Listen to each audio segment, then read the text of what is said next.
What's going on, everyone? Welcome back to Robinson Motorsports. If this is your first time here, you like talking about racing and riding motorcycles, hit that subscribe button and hang out. Tonight I'm going to be taking apart the motor on Project Frankenripper here. It's a YZ250. It's completely seized. I bought it seized. The crank doesn't move in it, and I know the piston needs, or the cylinder needs replating, and it needs a piston, obviously. I've had the top end off, so I kind of already know what I'm getting into there. I've had the clutch cover here off, but not the outer cover. So I'm just going to go ahead and start digging into this, and then I'll let you know what's going on.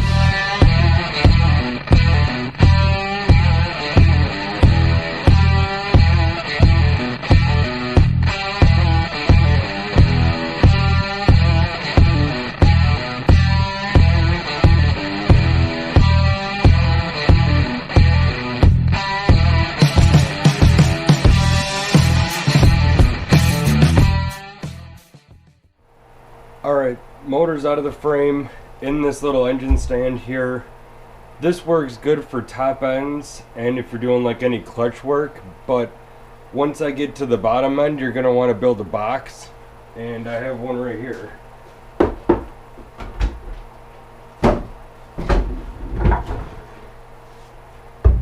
Basically this right here, it's just something you can put the engine in. It's not going to mar it up at all.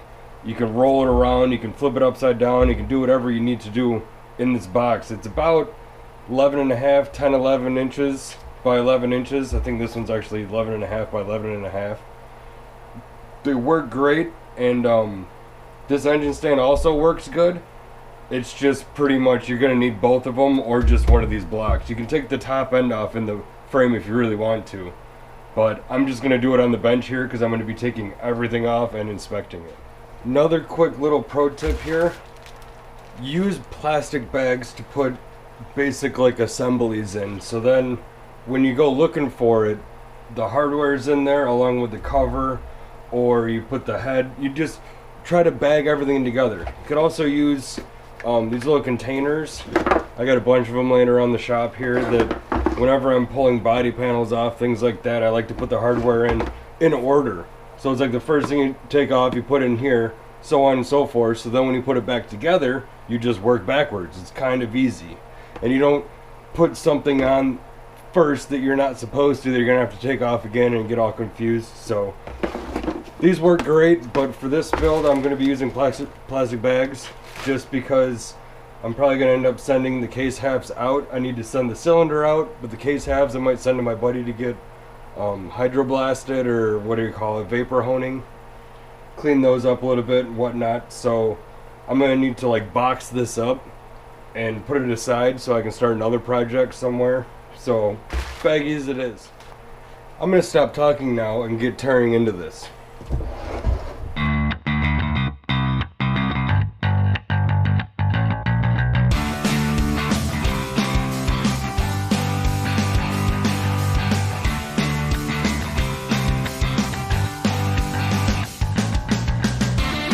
Alright, we got the top end off. This is the piston that came out of it, I believe, and it's actually not in bad shape. It's a little worn. You can see the coating's worn off of it here. But this one doesn't look too bad. I'm not going to reuse it, but that's kind of a good sign. Burning good on top. But the cylinder here,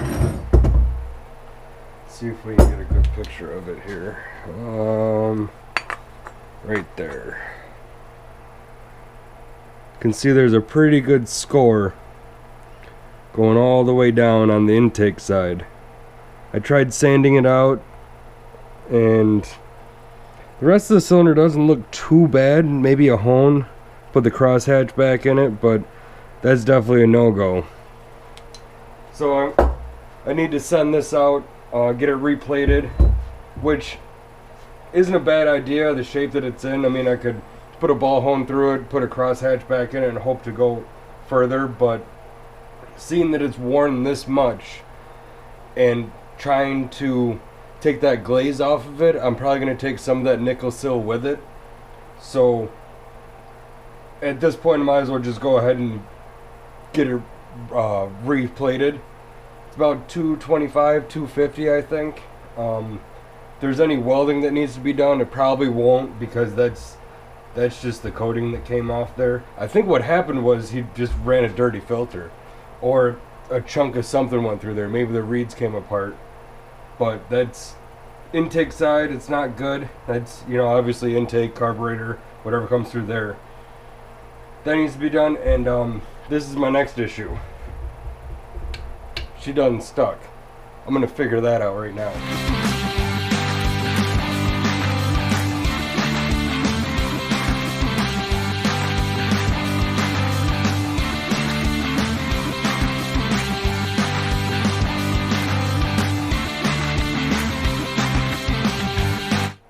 Right about now is a good time for that box I was talking about earlier.